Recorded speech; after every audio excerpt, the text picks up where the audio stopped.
So hey guys, welcome back to the channel. In today's tutorial I'll show you how to pin messages on WhatsApp. So let's get started. At first, make sure you have the WhatsApp app downloaded from Google Play Store or App Store, and also make sure that you have logged into your account. So let's open it. Now see, this is the home page of your WhatsApp, and you should have to tap on a person's profile whom you want to pin.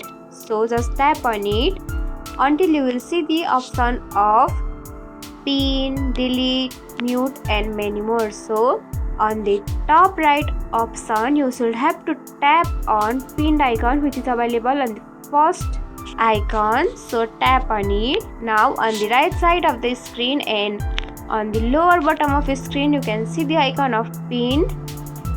And that's it. If you found this tutorial helpful, don't forget to like, comment, share, subscribe, and also hit the bell icon for more easy tutorials.